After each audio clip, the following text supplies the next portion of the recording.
The studio lights blazed like small suns. Cameras rolled. The audience buzzed with laughter and applause, and Oprah Winfrey smiled as she turned toward her guest. Across from her sat a man with calm eyes, a gentle smile, and the kind of quiet presence that draws attention without asking for it. Jonathan Roumie, the actor beloved for portraying Jesus in The Chosen.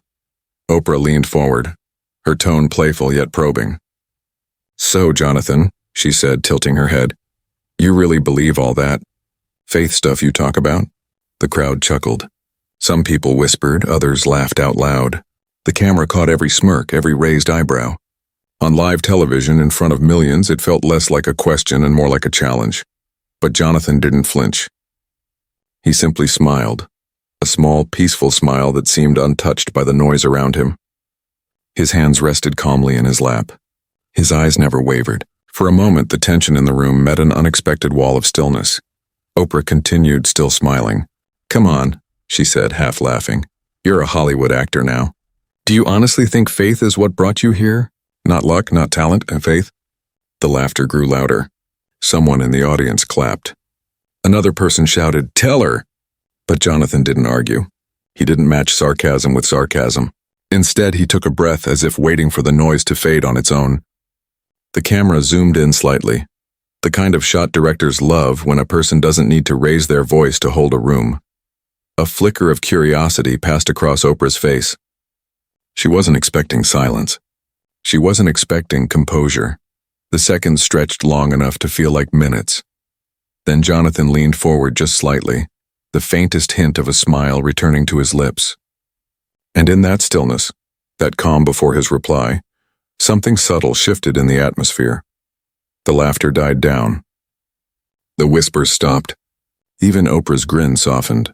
No one in that studio knew it yet, but they were about to witness a moment that would echo far beyond television, a moment where faith met fame.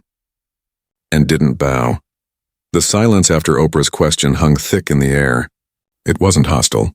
It was curious, the kind of silence that happens when a crowd expects a punchline and doesn't get one.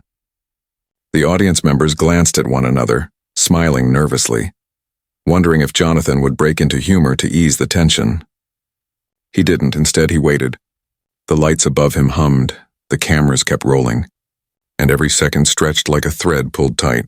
Then, in a soft voice that carried farther than anyone expected, he said, "Faith isn't something I believe in when things go right. It's what keeps me steady when they don't. No drama, no performance. Just truth. Quiet, unhurried truth." For a heartbeat, even the studio crew seemed to forget their cues. Then Oprah's practiced poise returned. She chuckled lightly, masking surprise with charm. "Well," she said, "that's certainly one way to look at it. But let's talk about success. You've gone from small budget sets to global recognition. Millions of people watch you now. Are you saying faith, not ambition, not opportunity, did that?" Jonathan folded his hands. "I'd say faith guided the ambition," he replied. "I've seen ambition without purpose. It burns fast and leaves ashes. Faith gives it direction." The crowd murmured, a ripple of interest moving through the seats. Oprah tilted her head, assessing him. She'd interviewed presidents, philosophers, and pop stars. Few people had ever met her questions with calm rather than defense. She tried again. "But surely, Jonathan, you don't believe that prayer or faith can make someone famous," he smiled. "Fame isn't proof of faith. But peace in the middle of fame, that's something prayer can give." The audience quieted again. Oprah leaned back, half amused, half intrigued. "You're quite composed. Most actors I meet would jump at the chance to take credit for their achievements." Jonathan's eyes softened. "Maybe because most of us are taught that humility is weakness. I used to think that too, until life proved otherwise." He paused, remembering. He spoke then about his early years, the countless auditions that went nowhere, the nights wondering if he'd chosen the wrong path. He told them about working odd jobs, the rejection emails, the silence after every "we'll be in touch." He described sitting in an empty apartment with unpaid bills and an open Bible, not looking for miracles but for meaning. "I prayed not for success," he said quietly, "but for strength to keep showing up." Someone in the audience wiped a tear. Even Oprah's eyes flickered with empathy. She'd heard countless rags to riches stories, but few where the hero didn't claim victory for himself. Jonathan continued, When The Chosen came along, it wasn't the biggest offer I'd had. But something in my heart said, "This one isn't about you." I almost turned it down because it scared me. Portraying Jesus isn't exactly light work. But the peace I felt told me it was right. The camera panned across faces in the audience. Curious, reflective, moved. Oprah rested her chin on her hand. "So you're saying faith gave you peace?" He nodded. "And that peace," she added slowly, "is what people respond to on screen?" "Exactly," he said. "People don't just see acting. They feel authenticity. When you act from the truth inside you, it reaches theirs."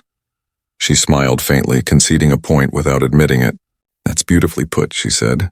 "But you know, Jonathan, in today's world, especially in entertainment, openly talking about faith can hurt a career. Doesn't that worry you?" Jonathan laughed softly, not mockingly, but sincerely. "I used to think that too. But I realized, if faith is only worth keeping when it's easy, then it was never faith to begin with." The line hit harder than expected. Even Oprah blinked, caught between admiration and analysis. The audience broke into light applause, unprompted. Oprah nodded, crossing her legs. "You have a calm way of making bold statements," she said. "Most people would defend their beliefs loudly. You do it gently," he replied, "because faith doesn't need volume to be powerful. Truth isn't threatened by questions." The words lingered in the air. The crowd didn't know whether to clap or reflect. Oprah, ever the master interviewer, sensed the moment and shifted gears, steering toward lighter territory. But the shift felt forced. The mood in the studio had changed. Something unseen had settled. Not tension, but reverence. Behind the cameras, one of the producers mouthed to another, "This is gold." They could feel it too. The rare kind of interview that becomes more than a segment. It becomes a statement. Oprah tried one last time to bring the tone back to entertainment. "Well, whether it's faith or focus, you're clearly doing something right," she said, flashing her trademark smile. "You've inspired a lot of people out there." Jonathan nodded graciously. "I'm grateful. I just hope they remember, inspiration doesn't come from me. It comes through me." That line landed softly yet deeply. Several audience members applauded again. Oprah, smiling but clearly thoughtful now, ended the segment for a commercial break. We'll be right back with more from Jonathan Roumie, the man reminding Hollywood what humility looks like. As the music swelled and cameras cut, Oprah leaned closer, her microphone off. "You know," she said quietly, "I wasn't expecting that answer." Jonathan smiled. "Neither was I, but sometimes the truth just shows up when it's ready." And as the studio lights dimmed for the break, everyone, from the crew to the crowd, felt something rare, a peace that didn't need applause. They didn't know it yet, but that quiet moment was only the beginning. The next question would turn the entire interview and the internet upside down. The red light blinked back on. 3, 2, 1. We're live. The theme music faded, applause filled the air again, and Oprah returned to her seat with a bright smile, the kind television hosts wear when they've just been surprised and intend to take back control. "Welcome back," she said warmly. "We're here with actor Jonathan Roumie, the man behind the role that's inspired millions." The crowd clapped, some cheering. Jonathan nodded humbly. Oprah leaned in, clasping her hands. "Now, before the break, you said something interesting, that faith guides your ambition." She paused, tilting her head. "Let me challenge that for a second." The word challenge hung heavy in the air. The audience straightened up. Oprah smiled. "You see, Jonathan, I've spoken to countless successful people, leaders, artists, visionaries, and they often say success is about mindset, energy, and self-belief. Don't you think giving all the credit to faith kind of takes the power away from yourself?" A few people in the audience nodded. One even said, "That's true," under their breath. Jonathan didn't answer right away. He studied her expression, not defensive, just thoughtful. He could tell Oprah wasn't mocking to be cruel. She was probing, testing. Yet to millions watching, it looked like mockery. He took a breath. "I don't think faith takes power away," he said. "I think it reminds me that power isn't mine to begin with." Oprah raised an eyebrow. "Meaning?" "Meaning," he said, "that every gift and every talent, every opportunity, isn't something I own. It's something I'm entrusted with." The audience murmured again. Some clapped softly. Others waited for Oprah's counter. She smiled, polite, poised. But you can't deny that you worked hard. That you trained, you acted, you studied. Surely you deserve some credit. Jonathan smiled gently. I did my part, he said. But Grace did the rest. A ripple of laughter ran through the audience. Not cruel, just skeptical. Oprah chuckled, shaking her head lightly.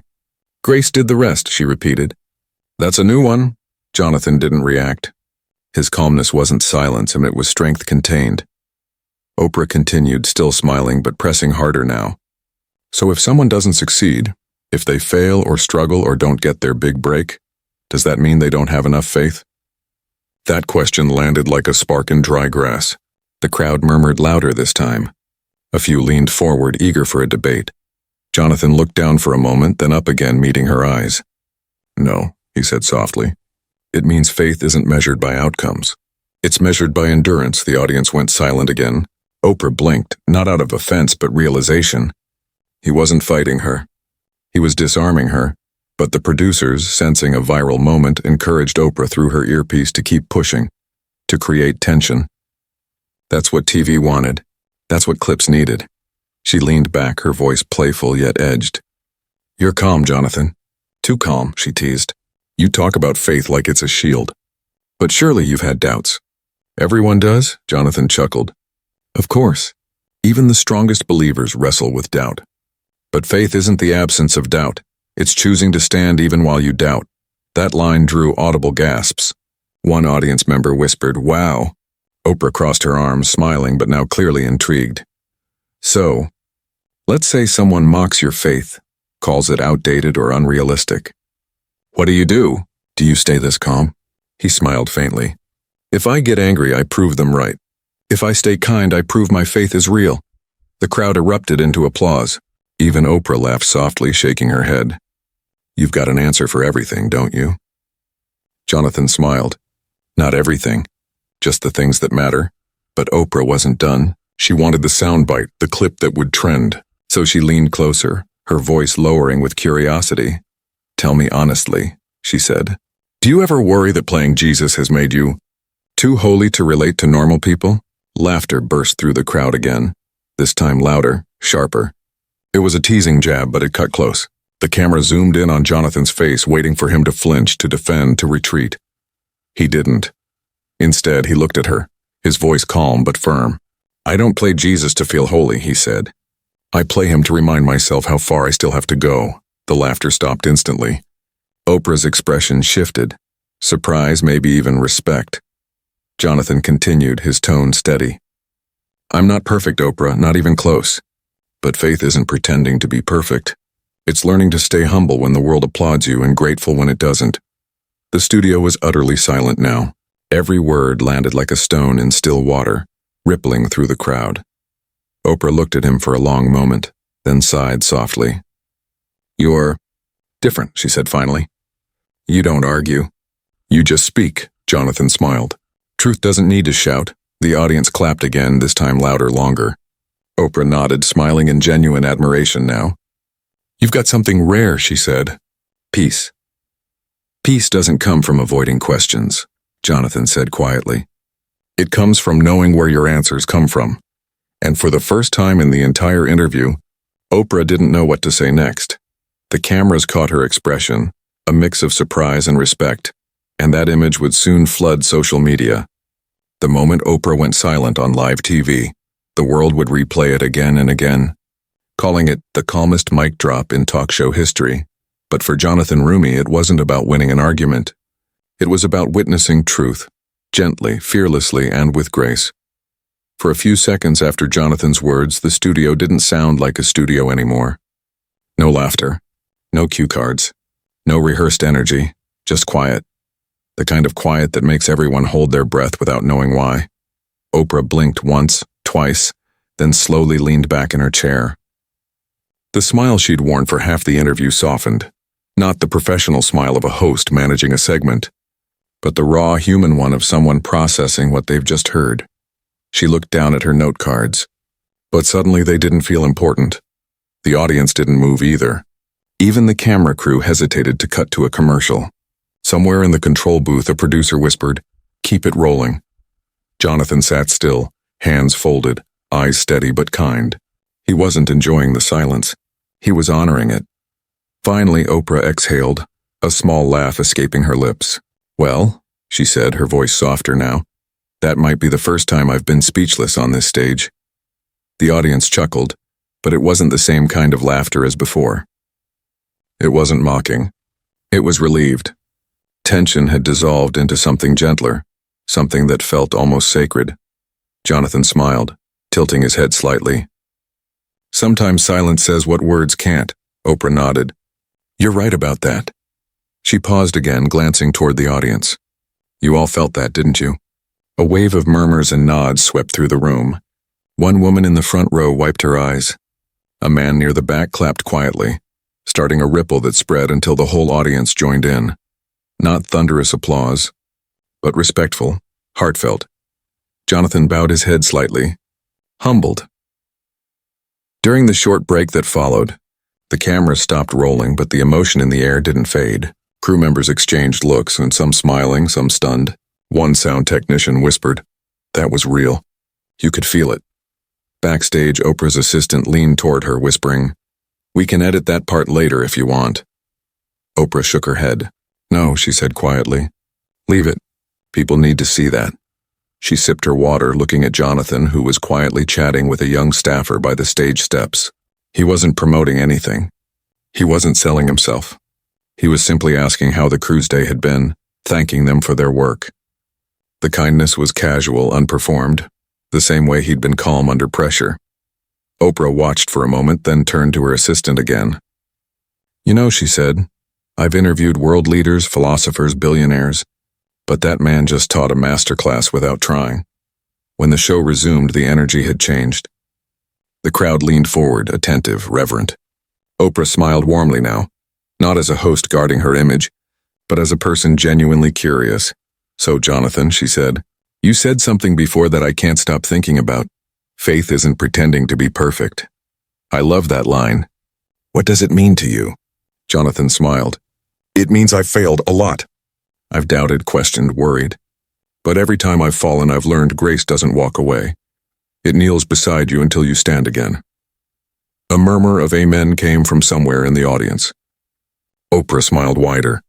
"You really live what you say, don't you?" "I try," he said.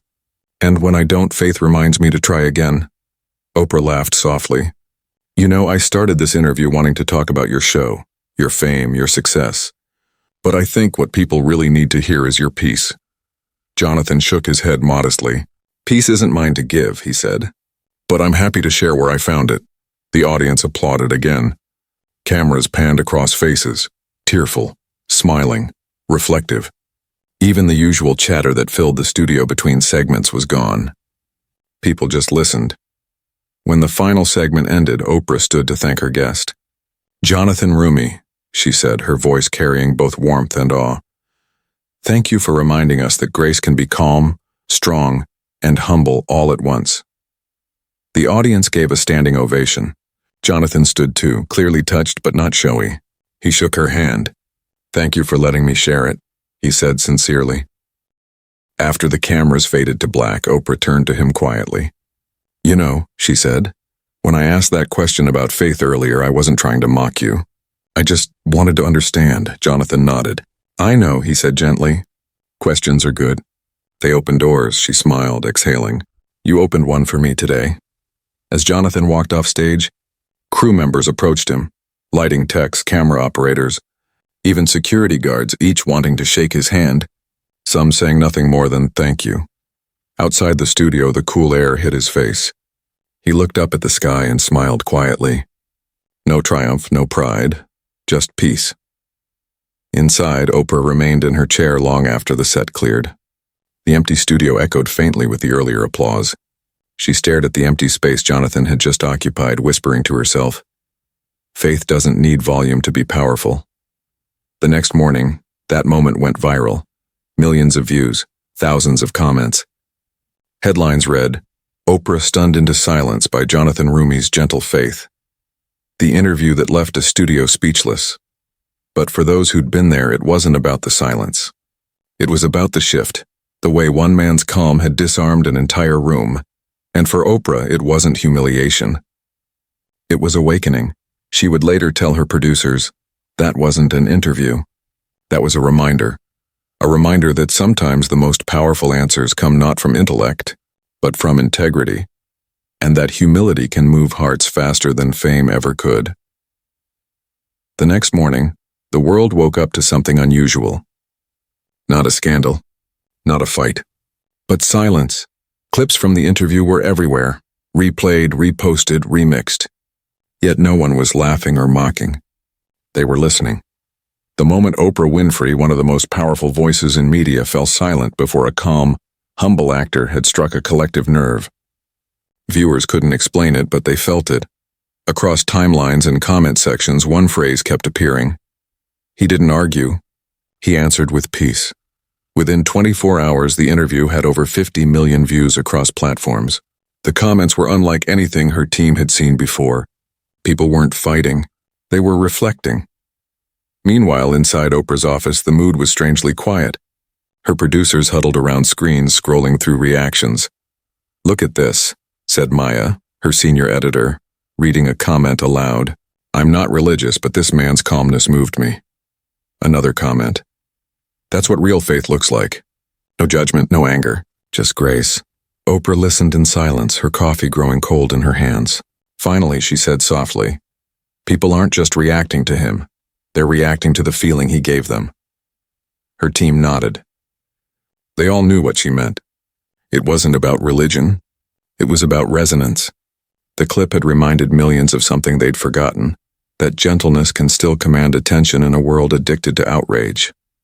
"Schedule him again," Oprah said suddenly. Her assistant blinked. "You want Jonathan back on the show?" "Yes," Oprah said. "Next week. And this time I don't want a segment, and I want a conversation."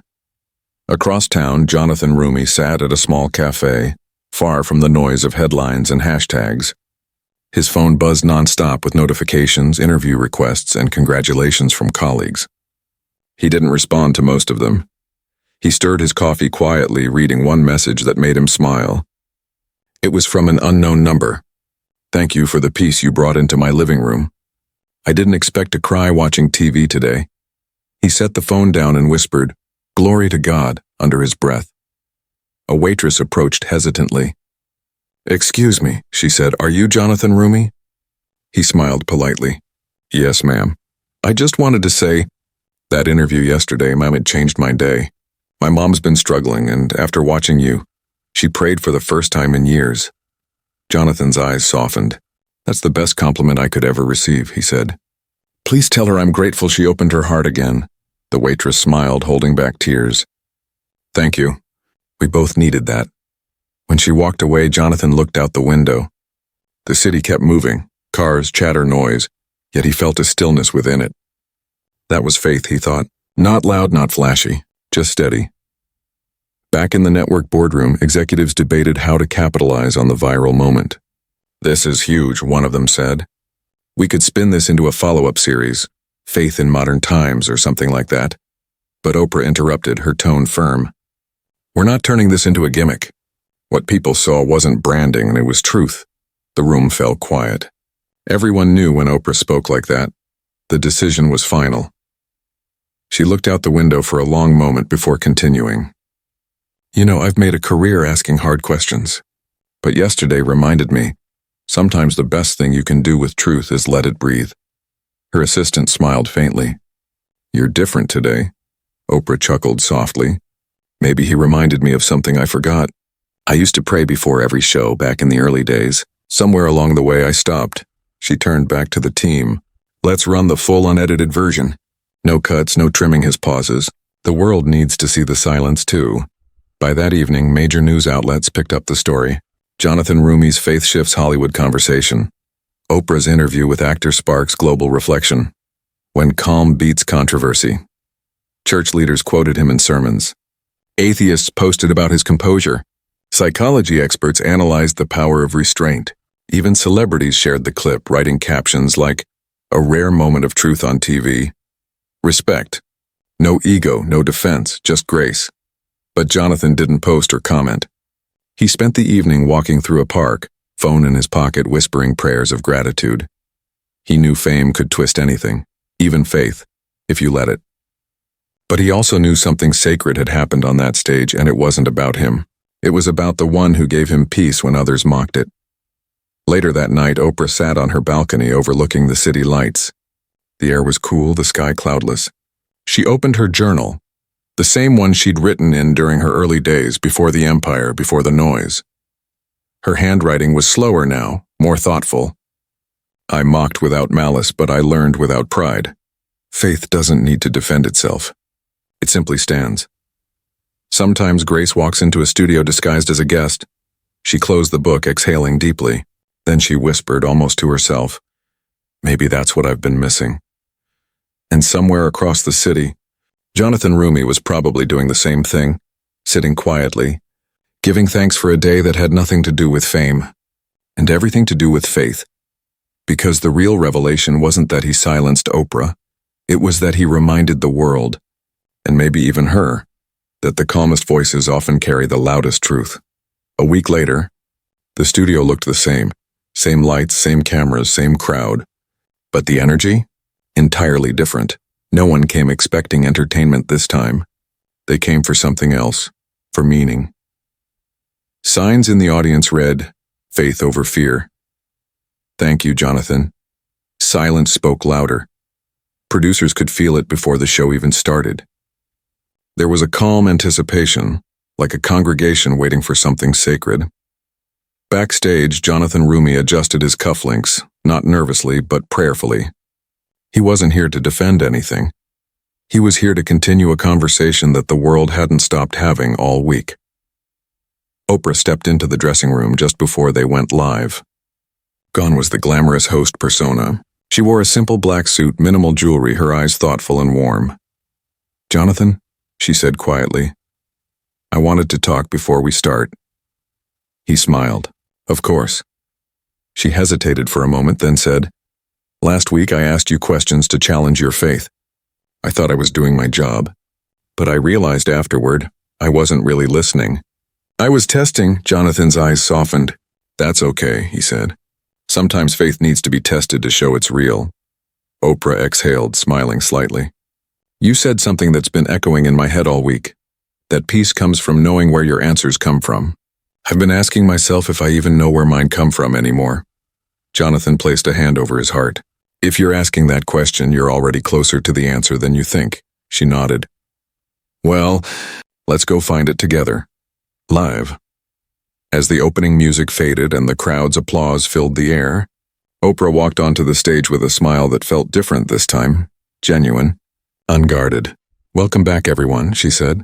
"Last week's conversation between myself and Jonathan Roumie became one of the most watched moments in our show's history. But what people responded to wasn't controversy, it was calm. So tonight, we're not debating, we're reflecting." The audience applauded warmly as Jonathan joined her.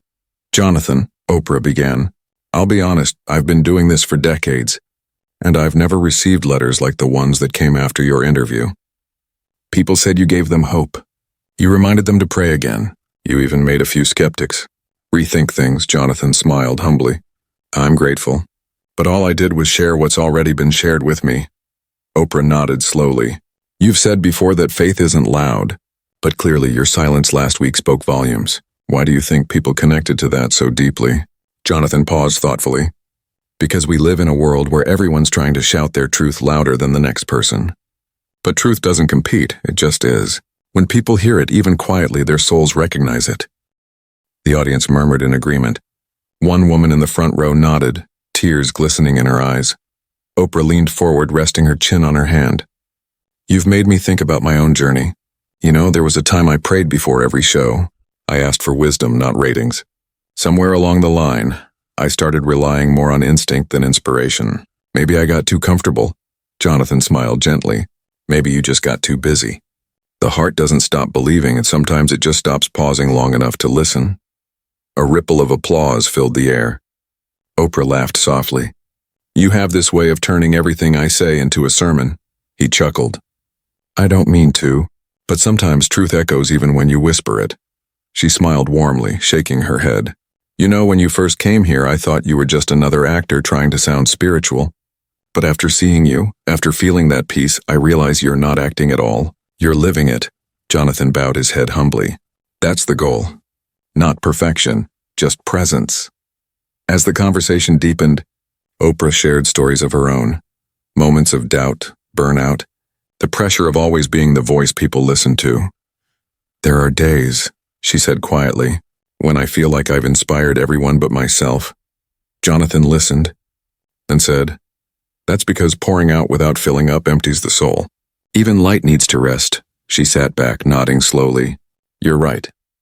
There was a long, comfortable silence, not the awkward kind, but the kind filled with mutual understanding. Then Oprah turned to the audience. Last week I challenged this man's faith, she said. This week I thank him for helping me find a peace of mind. The crowd erupted into applause. Not wild, not noisy, but heartfelt and sustained. Jonathan smiled. I think everyone's faith journey is like breathing. Sometimes we inhale deeply. Sometimes we forget to. But grace always reminds us to breathe again. A few people in the audience stood, clapping through tears. Cameras zoomed in on Oprah's face. She was smiling, but her eyes glistened. When the show ended, she stood and hugged Jonathan tightly. The audience rose to their feet, clapping, cheering softly. Thank you, she whispered. For not preaching, just being, Jonathan smiled. That's what he taught me to do. As the music swelled and the credits rolled, Oprah looked into the camera one last time. To everyone watching, and no matter what you believe, and remember this, the strongest souls don't shout. They shine, and sometimes the most powerful answers come from peace. The lights dimmed, the cameras faded, but the moment lingered, far beyond the stage, far beyond the screen, because this time it wasn't just an interview. It was an awakening, one that reminded millions that faith spoken softly can still shake the world. The night after the second interview aired, the world seemed to exhale. There were no viral debates this time, no noise, no backlash, no frenzy, just quiet gratitude. Clips from the show spread again, but differently. People didn't share them to argue or prove a point. They shared them to feel something real. Across social media, comments poured in by the thousands. That silence between them, it healed something in me. He didn't convert anyone. He reminded us what peace sounds like. I cried. I didn't expect to cry. It wasn't a trending moment. It became a turning moment, the kind that doesn't just fade after a week but lingers in people's hearts long after the spotlight dims. That evening, Jonathan Roumie sat alone in his apartment. The lights were dim, the city humming faintly outside his window. He wasn't checking the news or watching replays. He was reading scripture, just as he did every night before bed. He stopped at a verse he loved. Let your light so shine before men that they may see your good works and glorify your Father which is in heaven. He closed the Bible gently and smiled. That verse wasn't about fame. It wasn't about influence. It was about quiet, consistent light, the kind that doesn't demand to be seen but still guides the lost. Jonathan whispered a simple prayer. Lord, thank you for trusting me with that moment. Keep me humble enough to never think it was mine. Then he sat in silence, and no music, no distractions. Just the kind of peace that comes when you know you did what you were meant to do. Across the city, Oprah Winfrey was doing the same. In her mansion, surrounded by awards, photos, and memories of decades on television, she sat by a small candle on her desk. The flame flickered softly, illuminating a page in her old journal. She had written a single sentence at the top. Peace isn't the absence of noise, it's the presence of truth. Beneath it, she wrote again, slower this time, more deliberate. I met truth in silence this week. She closed the journal and picked up her phone. She typed a message to Jonathan. Thank you for bringing calm back into my house. He replied minutes later. It was already there. Oprah, you just remembered how to listen, she smiled, a deep, quiet smile that didn't need cameras or applause. For the first time in years, she prayed again before going to sleep. Not out of obligation, but out of longing. The next morning, something extraordinary happened. Dozens of churches, mosques, and temples across the world mentioned the interview in their weekly gatherings, not to debate theology, but to highlight humility. A priest in Italy called it a masterclass in grace. A pastor in Texas said, "You don't win souls with noise. You reach them with peace. A teacher in India showed the clip to her students to teach them the power of respect. What had begun as a celebrity interview had become something more. A cultural mirror reflecting what humanity had forgotten, that being right is easy but being kind is rare. Weeks passed. The world moved on to new stories, new controversies, new distractions. But for millions of viewers, something small and sacred had changed. They started noticing how they spoke to cashiers, waiters, colleagues. They caught themselves before mocking someone online. They paused before reacting in anger, remembering the calm look on Jonathan's face when he was challenged, and the soft tone in Oprah's voice when she said, "You reminded me to believe again." It wasn't religion that moved them. It was the reminder that respect and humility are universal languages, and silence, when born of love, can be louder than any speech. Months later, Oprah invited Jonathan once more, not for TV, not for ratings, but for tea. No lights, no cameras, no crew, just two people at a wooden table, sunlight streaming through a window. They talked about life, loss, purpose, and gratitude. At one point, Oprah said softly, "You know, people think power is about control, but you showed me it's about surrender." Jonathan smiled. "That's the paradox, isn't it? The more you let go, the more peace holds on." They both laughed quietly. Before leaving, Jonathan handed Oprah a small wooden cross. "This isn't for show," he said. "It's a reminder of the moment you stopped performing and started listening again." Oprah held it to her chest. "And I'll keep listening," she said. That night, she posted a message to her millions of followers. Humility isn't weakness. It's wisdom dressed in silence. Sometimes the loudest truth comes from the quietest faith. Within hours, it was shared by millions, not because it was from Oprah, but because it spoke to something everyone felt but couldn't explain. Jonathan didn't respond. He didn't repost. He simply went for a walk under the stars, whispering a quiet thank you, because the story wasn't about who won or who lost. It wasn't about fame or forgiveness. It was about what happens when the world finally stops, shouting long enough to hear the sound of grace. True power isn't in proving yourself right. It's in staying kind when you could be cruel. True faith doesn't need to shout. It shines quietly in how you treat people. And true greatness? It doesn't need applause. Just peace. Because in the end, the strongest people aren't those who speak the loudest. They're the ones who stay gentle in a world that's forgotten how to listen.